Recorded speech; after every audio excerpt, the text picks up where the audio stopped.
नमस्ते बच्चों, my self Jaiswal sir. हम पढ़ रहे हैं class 10 social science India and the contemporary world 2 nationalism in Europe. So we will see some important questions. Through a return to monarchy, Napoleon had no doubt destroyed democracy in France, but in administrative field he had incorporated revolutionary principles. Support the statements with example. So I put 4 points in support of this statement. So I put 4 points in support of ibid. Ibid का मतलब above, तो above statement.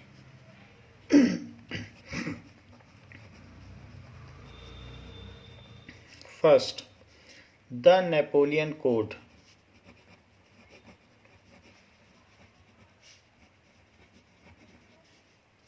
So the civil code of 1804 did away with all privileges based on birth. It established equality before law and secured right to property. So the civil code यानी नागरिकता कानून, that is civil code, नागरिकों के लिए बनाया गया कानून, 1804 did away all privileges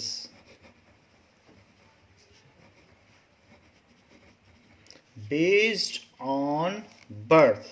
तो जो बर्थ के बेसिस पर किसी को टैक्स मिल रहा था, टैरिफ मिल रहा था, वो सब बंद हो गया. Based on birth.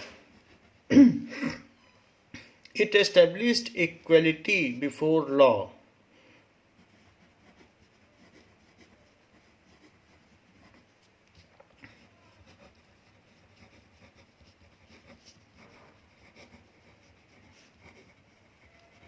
and right to property.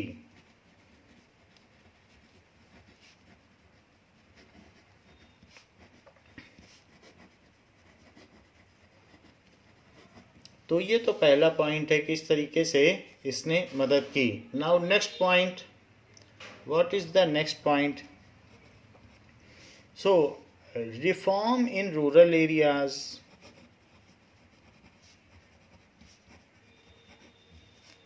तो जो ग्रामीण क्षेत्र में क्या ऐसा विकास इसने कर दिया? Napoleon simplified administrative divisions, abolished feudal system and freed peasant from serfdom and manorial dues. जो मनी से संबंधित जो जिनके ऊपर कर्ज था वो सारा उसने माफ़ कर दिया और उनको सफरडम, बंधुआ मजदूरी की तरह काम करते थे, यानी बेगार में काम करते थे. उनके पिता ने कभी कर्ज लिया हो तो आज वो स्लेव्स की तरह काम कर रहे हों, इससे भी छुटकारा दिला दिया. और सिंप्लीफाइड कर दिया एडमिनिस्ट्रेटिव डिविजन्स को. यानी जैसे सुप्रीम कोर्ट होती है, फिर इसके बाद अलग अलग जगह जगह की हाई कोर्ट होती है, फिर सेशन कोर्ट होती है. ऐसे उसने कई कोर्ट्स बना दिए कि किसी को और कहीं ना जाना पड़े, और किसी भी एडमिनिस्ट्रेटिव वर्क को सिंप्लीफाई कर दिया. So Napoleon simplified administrative system.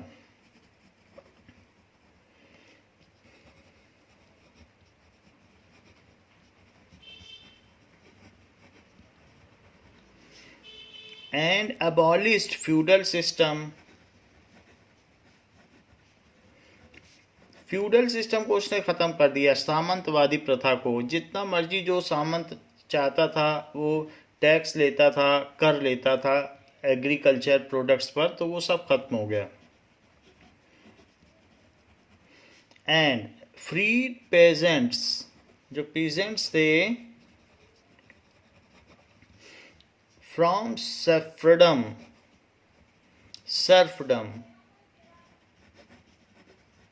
यानी बेगारी, जो बिना पैसे के काम करवाया जाता था, उससे स्वतंत्र कर दिया. And manorial dues.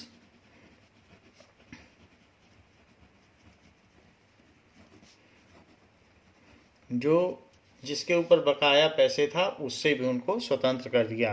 Now next is reform in urban areas. फिर शहरी इलाकों में इसने क्या रिफॉर्म किए?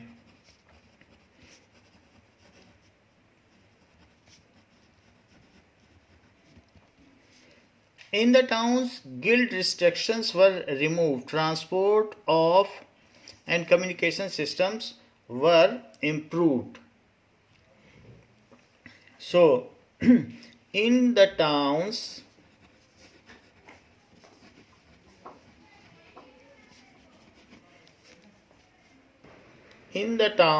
guild restrictions were removed.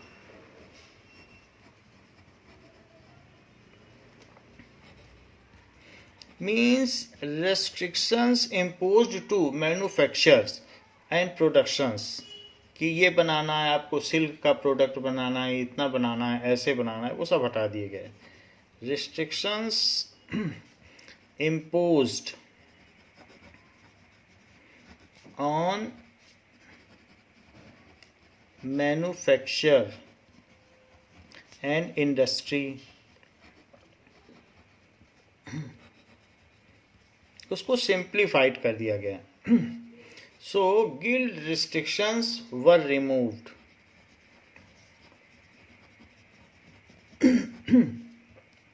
And transport and communication systems were improved.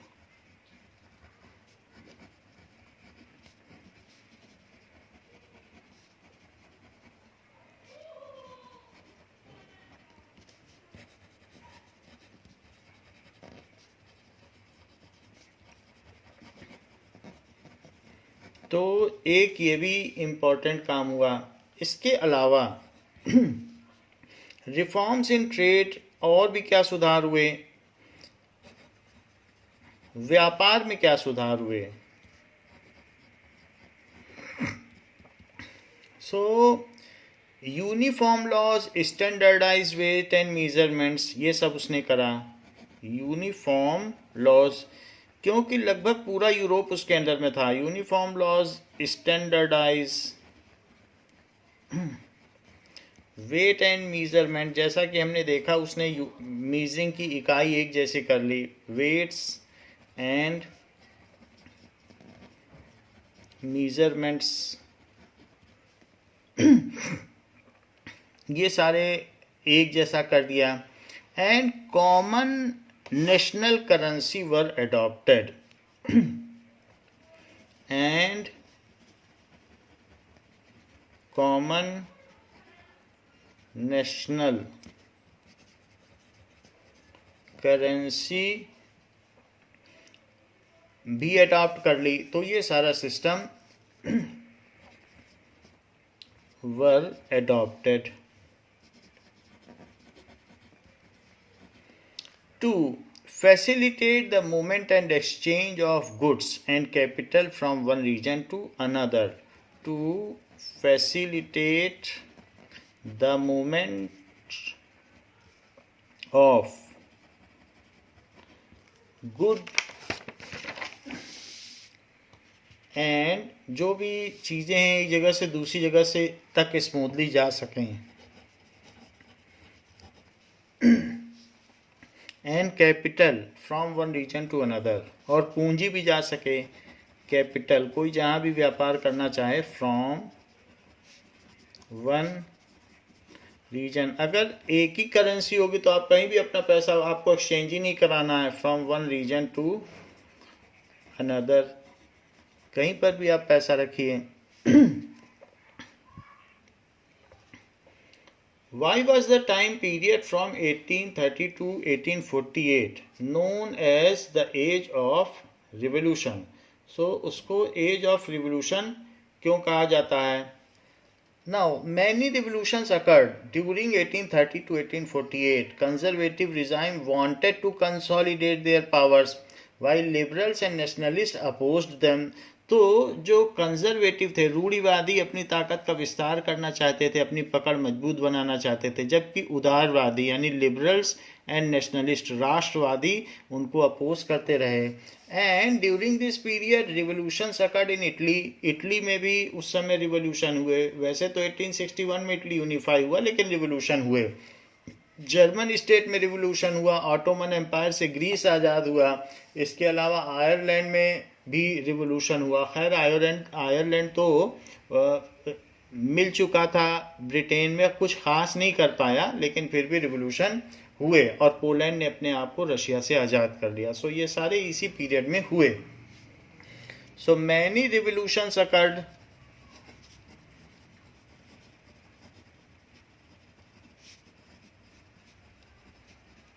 during the period of 1830 to 1848. During this period, on one side, conservatives, जो रूढ़िवादी थे, wanted to consolidate their power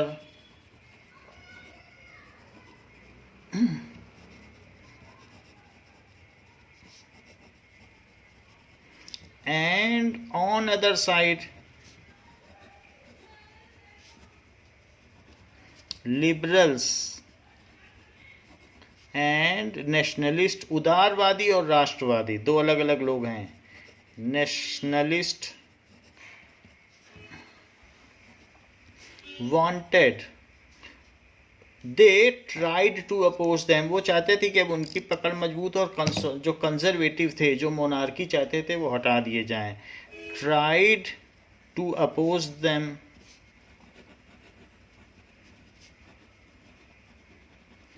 during this period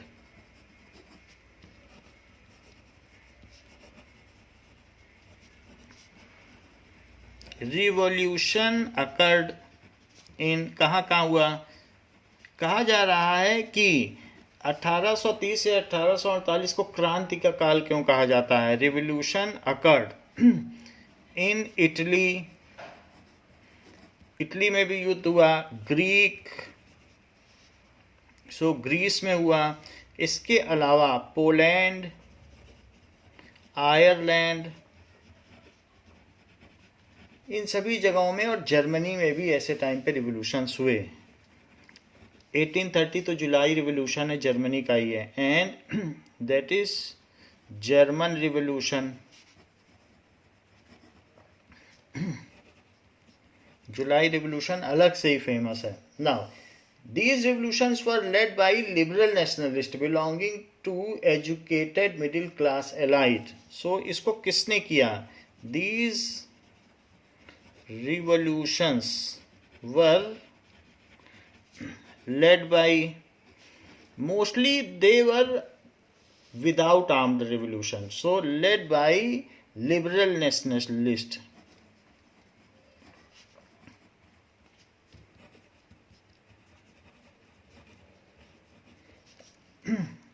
belonging to educated middle class elite.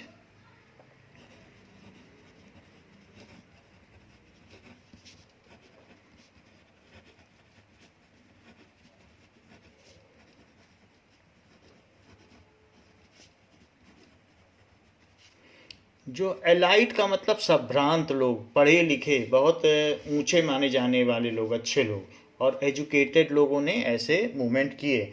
सो इससे क्या क्या चीज़ें हुई?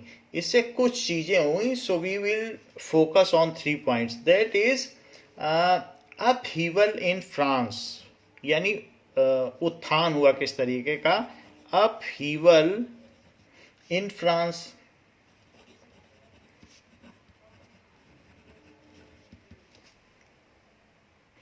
सो it can be a violent and destructive something, जिसको कि उथल पुथल कह सकते हैं, उथल पुथल।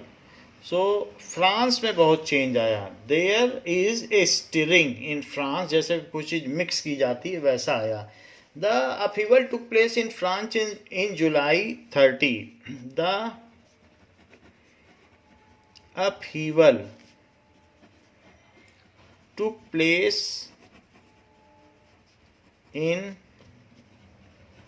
जुलाई 1830। तो वहाँ पर कंजर्वेटिव रिजाइम हटा दिया गया था और चार्ल्स स्टैंड को एब्डिकेट कर दिया गया था और उसके बाद लुई फिलिप को बैठाया गया था गद्दी पर, जिसने लुई 16 को गुलोटिन करने में समर्थन किया था। सो लिबरल फिर से वापस आ गए थे सत्ता में। So in this the Bourbon dynasty who had been restored to power after Vienna Congress by conservative was overthrown by liberal revolutionists। and तो इसमें क्या हुआ, the upheaval took place in France in which क्या किया गया, जो Charles 10 था of Bourbon dynasty, बूर्बो dynasty भी कहते हैं। सो डायनेस्टी इसका अंत हो गया, इसके बाद फिर वो कभी सत्ता में नहीं आ पाई। डायनेस्टी वाज एब्डिकेटेड, उसको कैद कर लिया था, उसके गार्ड को मार दिया था। And conservative regime ended, conservative regime lost its power. उसी के अंडर में ही चार्ल्स 10 था। Lost its power, liberals taken over the power.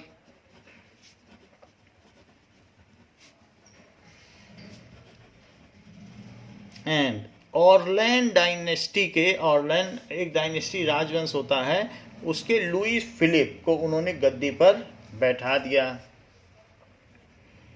And Louis Philippe was crowned. So ऐसा किया गया।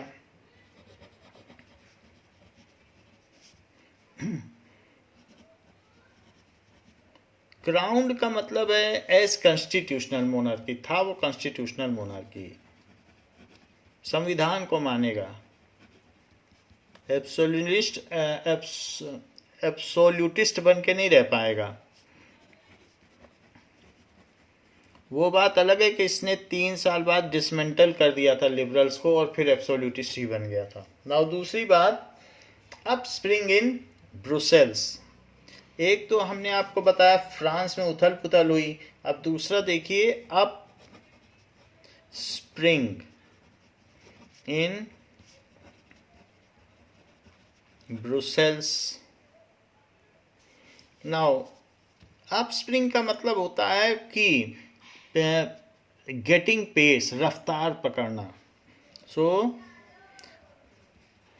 अब ब्रुसेल्स में भी रफ्तार पकड़ ली गई थी और बेल्जियम आज़ाद हो गया था। बेल्जियम की कैपिटल ब्रुसेल्स है। So the July revolution sparked an upspring in Brussels. July revolution 1830 का माना जाता है। जुलाई रिवोल्यूशन बॉट या sparked upspring in Brussels and Belgium formed a nation separating from Netherlands, and Belgium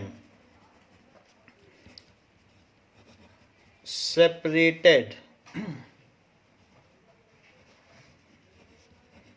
itself from Netherlands, United Kingdom of Netherlands। सो वो भी United kingdom था, कई राज्यों का संस्था थी। So separated and announce itself as a nation, as a nation, एक राष्ट्र बन गया बेल्जियम। तो ब्रुसेल में भी उथल पुथल हुई। तीसरी बात है that is up spring in Greece. Greece में भी इसी समय में नेशनलाइजेशन हुआ था, नेशनलिज्म आया था। So up spring in Greek, यूनान में क्या हुआ? Now, Greek had been a part of Ottoman Empire since 15th century. So, Greek had been a part of Ottoman Empire. इस खलीफाओं के अंडर में था, इस्लाम के अंडर में. So, it was under Ottoman Empire. 4 सदी तक रहा. तो इसका कल्चर तो पूरा खराब हो गया. Ottoman empire since 15th century. 15th का मतलब है कि 1400 ऑनवर्ड. सो इसके बाद the growth of revolutionary nationalism in Europe sparked of A struggle for independence amongst the Greek which began in 1821 and resulted as a Treaty of Constantinople of 1832 recognizing Greek as independent nation. 1821 में इनमें struggle शुरू हुआ और ये आगे चल के 1832 जो कि इसी समय का काल है, 1830 से 1848 के बीच का, 1832 में ग्रीक आज़ाद हो गया. Now the growth of revolutionary nationalism sparked off. So the growth of revolutionary nationalism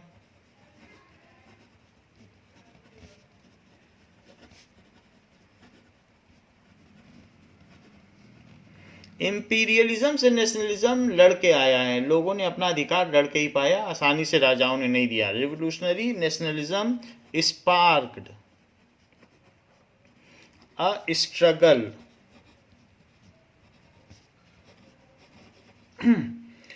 within Greeks for its nationhood.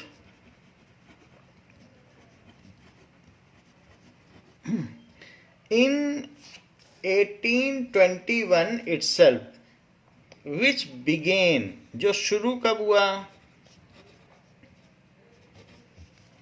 Which began in 1821 and resulted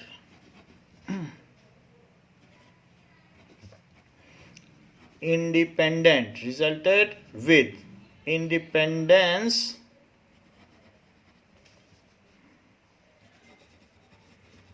of Greece from Ottoman Empire.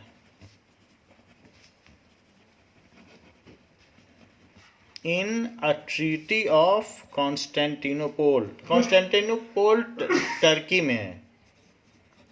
Treaty of Constantinople जो कि Turkey में है, आज का जो Turkey है. तो वहाँ पर एक संधि हुई थी. ऑटोमन एम्पायर अब टर्की तक ही सीमित रह गया. पहले तो बहुत बड़ा था, इसमें स्पेन भी था और बहुत सारे नेशंस थे, नीदरलैंड और कई थे, और इस बाल्कन का भी बहुत सारा एरिया इनके अंडर में था. लेकिन उनमें खलीफाओं के लिए लड़ाई हुई तो उसके बाद से बहुत सारे देश इससे अलग होते चले गए. सो बाल्कन पूरा क्षेत्र इनके अंडर में था, लेकिन ऑटोमन एम्पायर जैसे वीक हुआ फिर सारे अलग अलग होते चले गए. सो इन 1832 में ये इंडिपेंडेंट हो गया. What were the major proposals of Vienna Congress? Vienna Austria की कैपिटल है. तो ऑस्ट्रिया और इसके अलावा रशिया, ब्रिटेन एंड प्रूशिया यानी जर्मनी, 4 कंट्रीज़ ने मिलकर नेपोलियन बोनापार्ट को हराया था. और उन्होंने फिर उसके बाद नेपोलियन बोनापार्ट की पावर्स को कर्ब कर दिया और उसके बहुत सारे स्टेट्स को जो उसने जीता था फ्रांस में इंक्लूड किया था, उसको वापस छीन लिया. तो वही पूछा जा रहा है कि इसके क्या क्या प्रपोजल्स थे. वियना कांग्रेस भी कह सकते हैं या वियना ट्रीटी. इन 1815 में क्या प्रपोजल हुआ? 1814 में तो उस नेपोलियन की हार हो गई थी, फिर 1815 में संधि हुई. तो इसके इस संधि में किन बिंदुओं पर हस्ताक्षर किए गए? So treaty of Vienna. Now this is a treaty of Vienna. Vienna treaty के ये प्रोविजंस थे जिस पर 4 कंट्रीज ने अलग अलग ये सिग्नेचर किए थे और फ्रांस इसमें डिफीट हुआ था, तो ये ट्रीटी हुई थी। इन 1815 representative of Prussia, Prussia Germany को कहते हैं, प्रूशिया ऑस्ट्रिया, ऑस्ट्रिया में ही वियना था, उसकी कैपिटल है, रशिया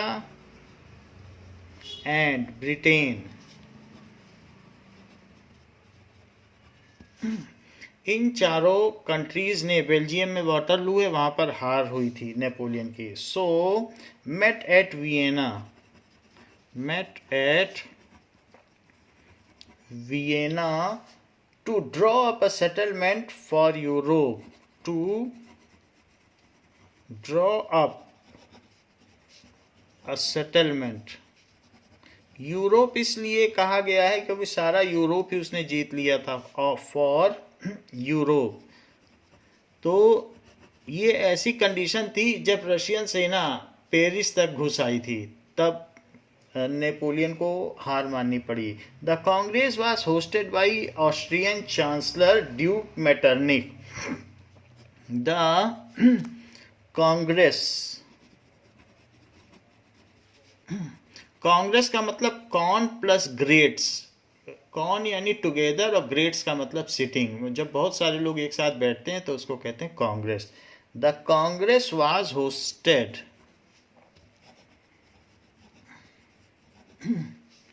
बाय ऑस्ट्रियन चांसलर।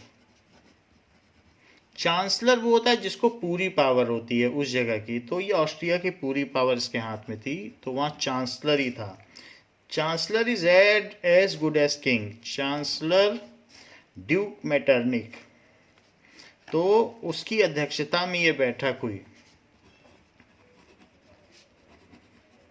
और उसी के कंट्री की कैपिटल में हुई, जिसने एक समय ये बात कही थी कि जब फ्रांस छींकता है तो पूरे यूरोप को सर्दी हो जाती है, तो उसी ड्यूक मेटरनिक की अध्यक्षता में हुई। The major proposals of Vienna Congress were,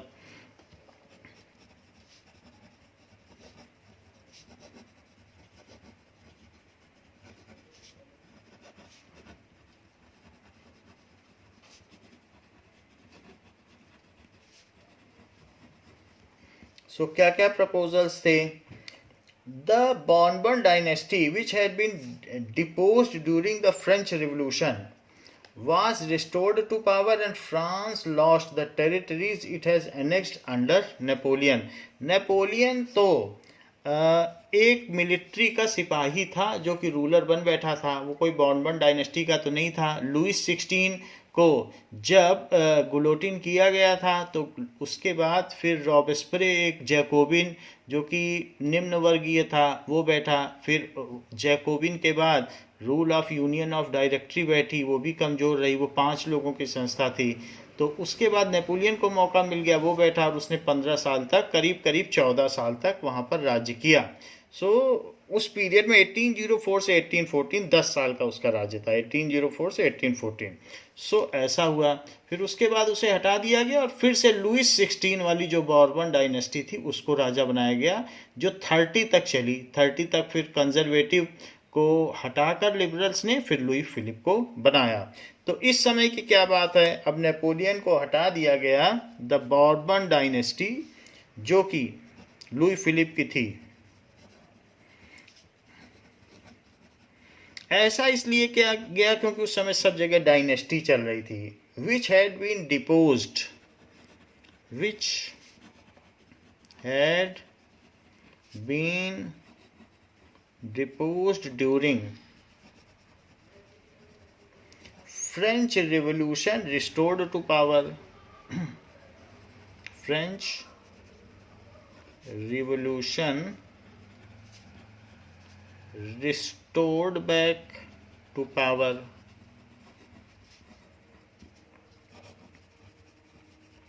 And Louis so Louis 18 को अब वहाँ का राजा बना दिया गया, जो 77 ईयर्स का था और उसके एक भी बच्चे नहीं थे. Louis 18 was made. So Louis 18 was crowned as king.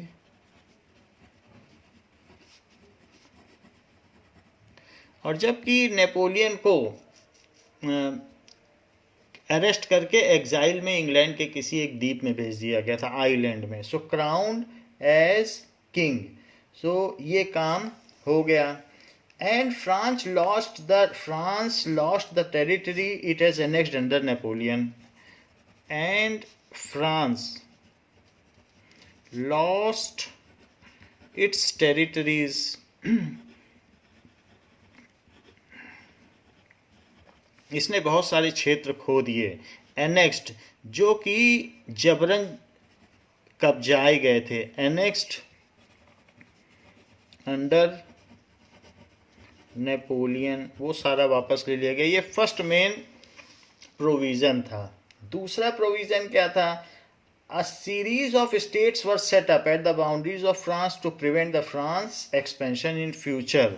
A series of states, ये इंश्योर किया गया कि इसके चारों ओर राज्य जरूर हों. States were set up on the boundaries of France, on the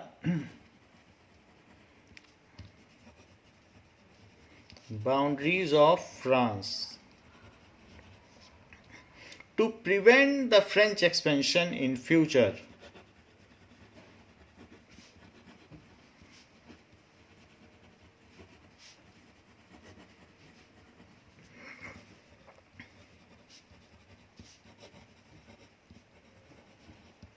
So, thus the Kingdom of Netherlands, which included Belgium, was set up at north and Genoa was added to Piedmont in the south. तो ऐसे कई चीज़ें की गई. Netherlands और जेनोवा जो south में ऐसे बनाया गया. नाउ इसके बाद Prussia was given important new territories on western frontiers and Austria was given control on northern Italy. So अलग अलग इसके चारों तरफ क्या किया गया? Prussia was given important new territories. Prussia को फ़ायदा हुआ इसमें, क्योंकि वो भी लड़ा था. तो प्रूशिया को क्या फ़ायदा हुआ? Prussia was given new territory मिल गई, important new territories.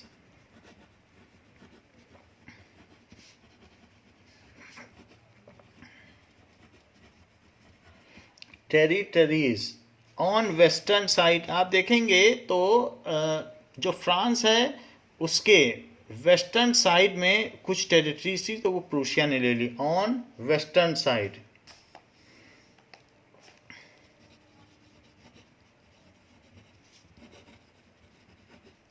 France, while Austria was given control of northern Italy. while Austria, Italy तो बाद में यूनिफाई हुआ था. तब तक तो इटली का बहुत सारा पोर्शन हमें मालूम है. जो नॉर्दर्न इटली थी वो ऑस्ट्रिया के अंडर में थी, सदर्न इटली ऑटोमन एम्पायर के अंडर में थी. तो ऑस्ट्रिया को ये दिया गया था, तभी तो बाद में कैवूर को जो इनसे छुड़ाना पड़ा था. So while Austria was given, तो नॉर्दर्न इटली इसी वियना में मिली थी. Was given control of northern Italy.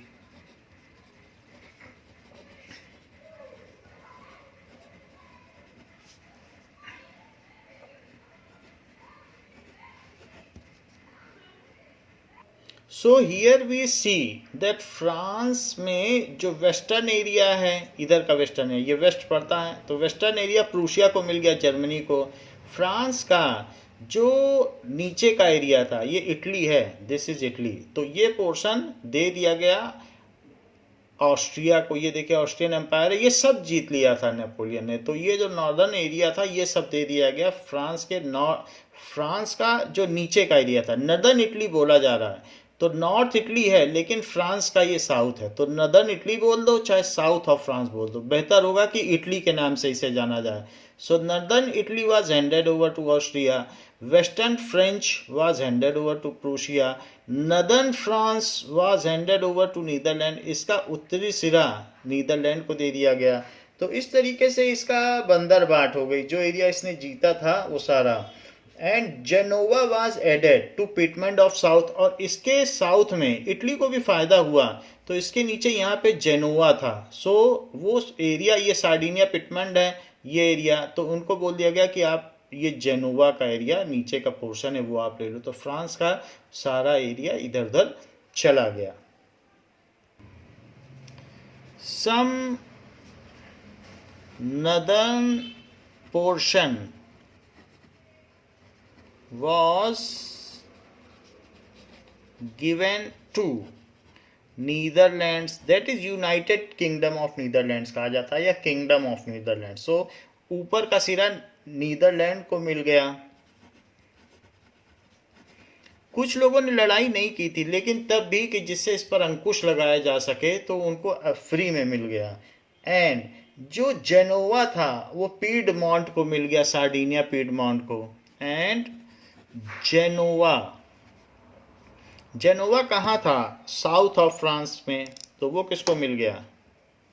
Gennova in south of France was handed over to Piedmont. अब उस समय जो भी वहाँ के राजा हों, सार्डिनिया पीडमॉन्ट तो नहीं, वो विक्टर इमैनुअल तो नहीं रहे होंगे, पर जो भी हो उसको ये चीज़ मिल गई, क्योंकि ये 1815 की बात है और 1862 में यूनिफाई हुआ इटली, तो तब उस समय ये काम हुआ। तो ये थर्ड प्रोविजन था कि चारों तरफ इसके टेरिटरी बना दी गई।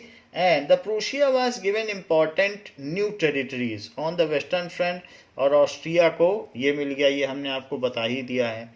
इसके बाद the German confederation of 39 state that has been set up by Napoleon was left untouched.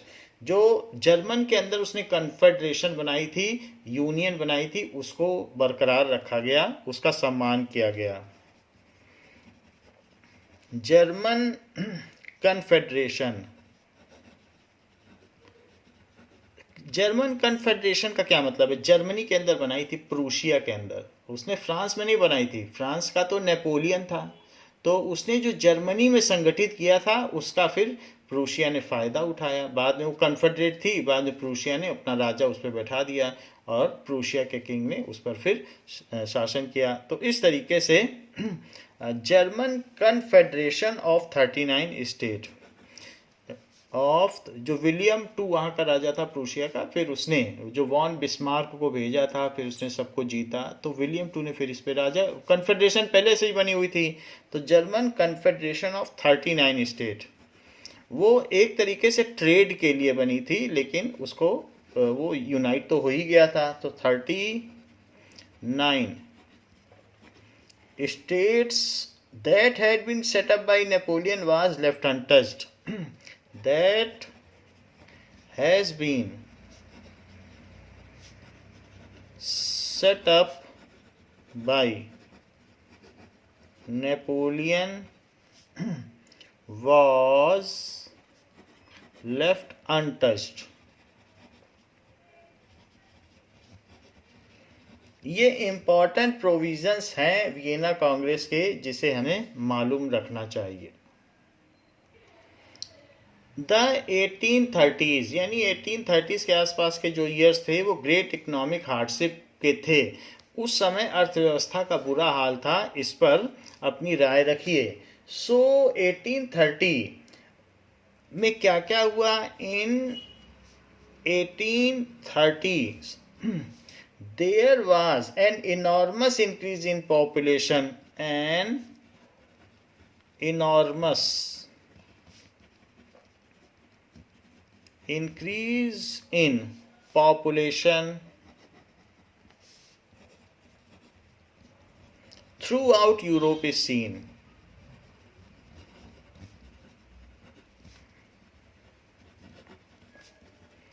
क्योंकि यूरोप उस समय तरक्की कर रहा था, खाने पीने की कोई कमी नहीं थी और जगह जगह उसके बहुत सारे उपनिवेश कॉलोनीज बन रही थी, तो इसकी वजह से वहाँ पॉपुलेशन बढ़ती गई. And in most of the countries there were more unemployed persons than the employment opportunities. So in most of the countries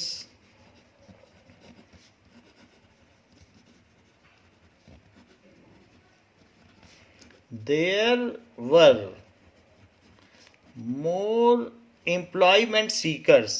employment चाहने वाले लोग ज़्यादा थे. seekers than the employment opportunities. Employment opportunities का मतलब रोजगार के जितने अवसर थे उससे ज़्यादा लोग रोजगार चाहने वाले थे. So employment opportunities. So population from rural areas migrated to city to live in overcrowded slums. वो गरीब झुग्गी झोपड़ियों में रह रहे थे क्योंकि वहाँ पर उनको रोजगार के तलाश में वो आने लगे थे. इंडस्ट्रियलाइजेशन तेजी से बढ़ रहा था. सो पॉपुलेशन फ्रॉम रूरल एरिया, ये सब कॉमन पॉइंट है इंडस्ट्रियलाइजेशन के. Migrated in cities to live in overcrowded slums.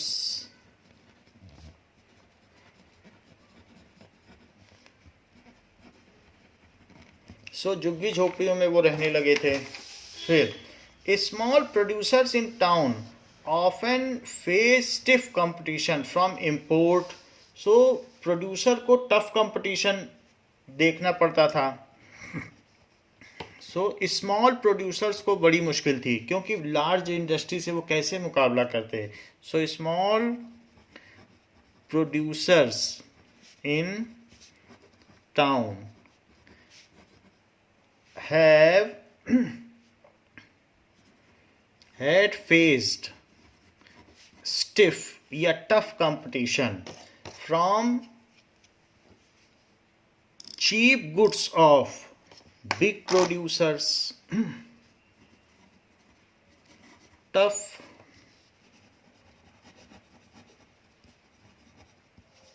from cheaper goods produced by big industries. जो लार्ज स्केल में बनाएगा उसका सामान सस्ता होगा. Big industries. सो जो एक मशीन मेड आइटम है वो हमेशा चीपर रहेगा मैन मेड से. तो जो शिल्पी लोग थे, जो आर्टिजन्स थे, उनको दिक्कत हो रही थी. In many regions of Europe peasants struggled under the burden of feudal dues and obligation. कई लोग सामंती कर्जों में डूबे हुए थे. सो इन मैनी रीजन्स, क्योंकि उस समय फ्यूडल सिस्टम, सामंतवाद तो चल ही रहा था. In many regions of Europe, peasants struggled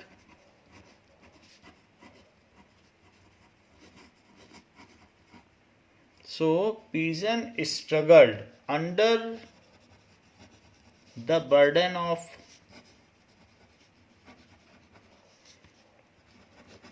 feudal dues. वो जितना भी पैसा दे देता था पीजेंट, सामंत संतुष्ट नहीं होता था. The rise of food prices और year of bad harvest led to widespread pauperism in the town and country. एक तो कीमत बढ़ गई और फसल खराब हो गई, इससे इम्पवरिशमेंट यानी गरीबी और मिजरेबिलिटी बढ़ गई, यानी पॉपरिज्म बढ़ता चला गया. So the rise of food prices,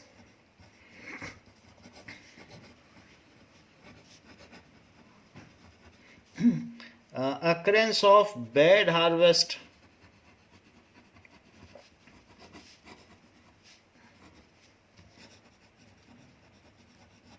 led to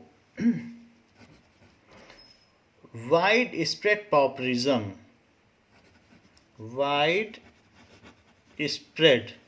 impoverishment, लिख लीजिए गरीबी, impoverishment and miserability in town and country.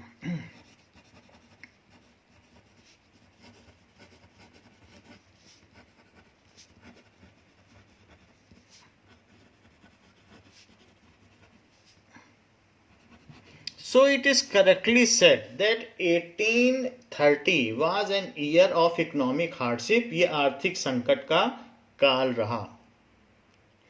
Now what do you know about allegory? किसी का पर्सोनिफाई करना, किसी का रूपक बना देना, तुलना करना, ये सब से आप क्या समझते हैं? When an abstract idea, for instance, freedom, envy, liberty is expressed through a person or thing, then it is known as allegory. So when an abstract idea,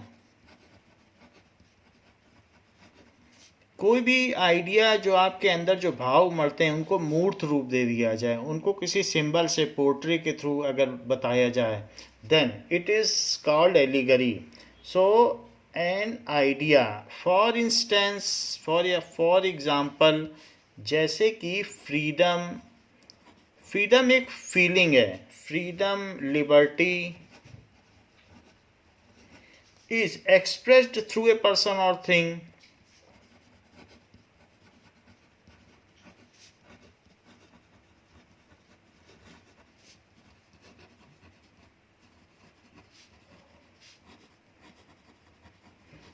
जैसे कि फ्रांस में मैरियानी, वहाँ की जो देवी थी, उनको माना गया फ्रांस की वो माता हैं, और जर्मेनिया को जर्मन की मदर माना गया, मदर नेशन. तो इस तरीके से एलिगरी बनाई गई और उनमें बहुत सारे सिंबल्स दिए गए जिससे फ्रीडम का पता चलता हो. Like this is Marianne in France. So it was a noble lady and who is personified later on as a motherhood of France. So it is Mariani जिसका की फिगर दिखाया गया है, तो पर्सोनिफाइड किया गया, एलिगराइज किया गया.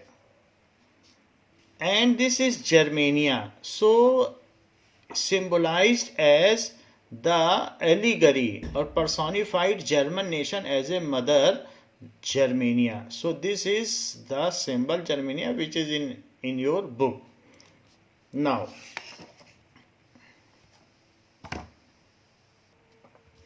then it is called allegory.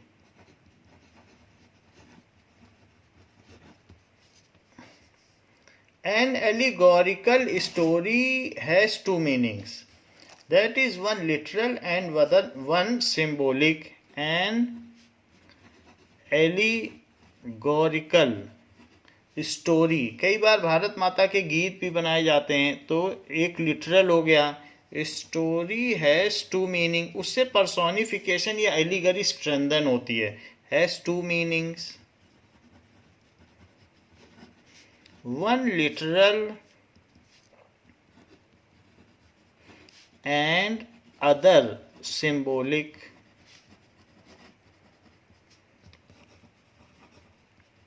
जैसे आपकी बुक में जर्मेनिया को रोते हुए जमीन पर पड़े हुए दिखाया गया है, तो उस तरीके से वो सिंबॉलिक है कि वो संकट में है. During the French revolution the artist use the male allegory as portray ideas like liberty, justice and republic. In France nation is used as a Mariani, and in Germany, Germania became the allegory of German nation. So in France, so Mariani used to symbolize mother nation,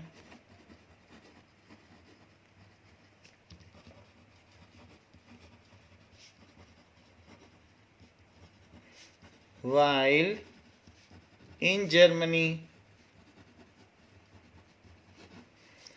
Germania is symbolised as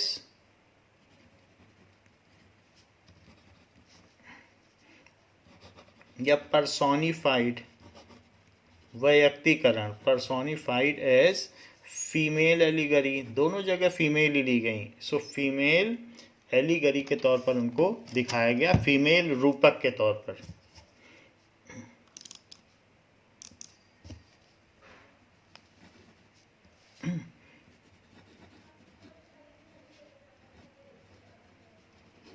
तो उसमें रूपक में उस चीज का आरोप कर दिया जाता है, दैट इज गुरुपद कोमल कमल से, गुरु के पैर कोमल कमल ही हैं। अगर ऐसे कह दिया जाए गुरुपद कोमल कमल, तो ये माना जाता है कि वो कमल ही हैं, तो उस चीज को कहते हैं एलिगरी, उसको उसी पर सुपरपोज कर दिया जाए। तो जर्मेनिया इज लेडी, जो कि मदर नेशन है।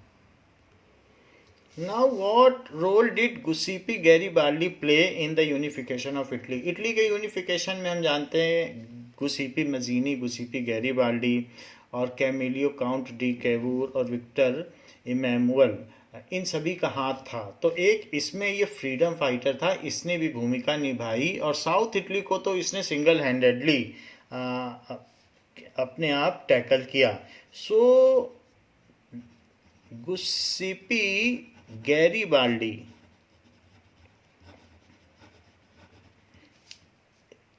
ये युद्ध में घायल भी हो गया था। So was a famous Italian freedom fighter.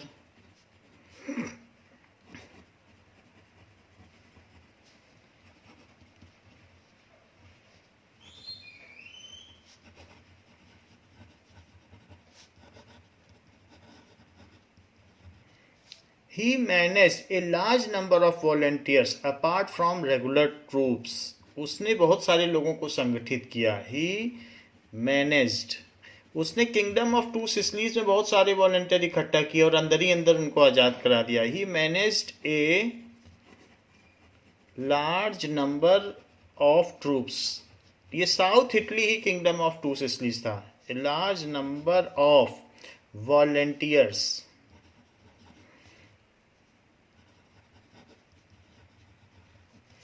apart from regular troops.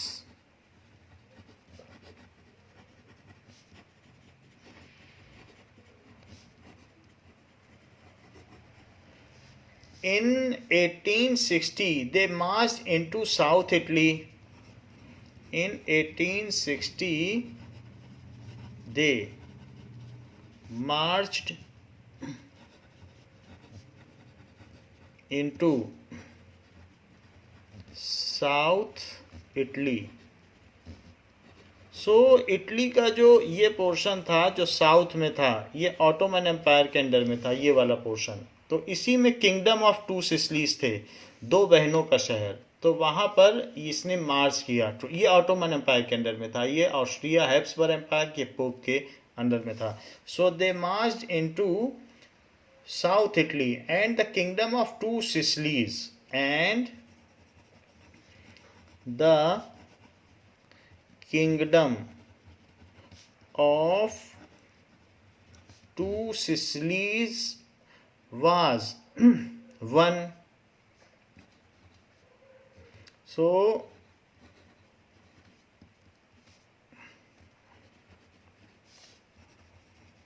one by the support of local peasants in order to drive out Spanish ruler.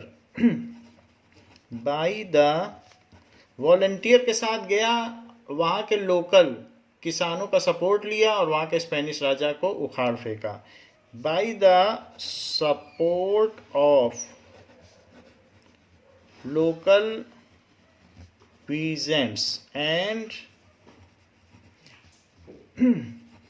driven out the Spanish ruler. Spanish ruler Ottoman empire नहीं बैठाया था वहाँ पर, Spanish ruler जो उनकी एक कठपुतली था। So it was a puppet ruler. So he supported Victor Emmanuel two in his efforts. ही दोनों की मुलाकात भी हुई थी। He supported Victor Emmanuel II in unification of Italy?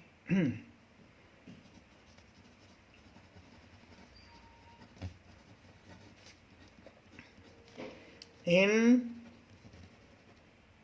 unification of Italy.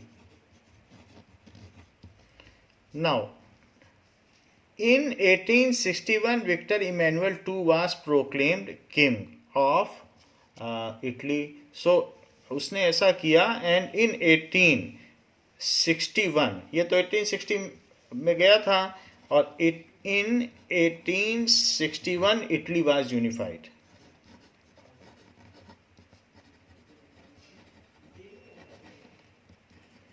So this was the total role of Giuseppe Garibaldi.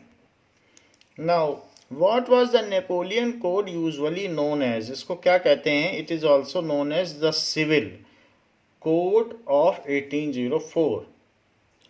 Who was called Bismarck of Italy? जैसे auto von Bismarck ने Germany को unify कराया था, तो वैसे तो इसमें भी कैवूर था, लेकिन बिस्मार्क किसे कहा जाता है? गैरीबाल्डी का इसमें बहुत योगदान था, तो गैरीबाल्डी को ही लिखना है आपको, बिस्मार्क ऑफ इटली कहा जाता है. What did the French revolutionist aimed for? So French revolutionist का क्या एम था? So revolutionaries, that is creating a sense of collective responsibility, establishing republic, equal right for all, or all of these, तो वो सभी कुछ चाहते थे. So in the Frankfurt parliament, जो कि जर्मन की पार्लियामेंट थी, constitution was drafted on which date? तो ये कौन सी डेट थी जब कॉन्स्टिट्यूशन बनाया गया? So on 18 May 1848 a constitution was drafted. In which year was Treaty of Vienna signed? तो ये कब साइन हुई? 1815 में Treaty of Vienna was signed. Now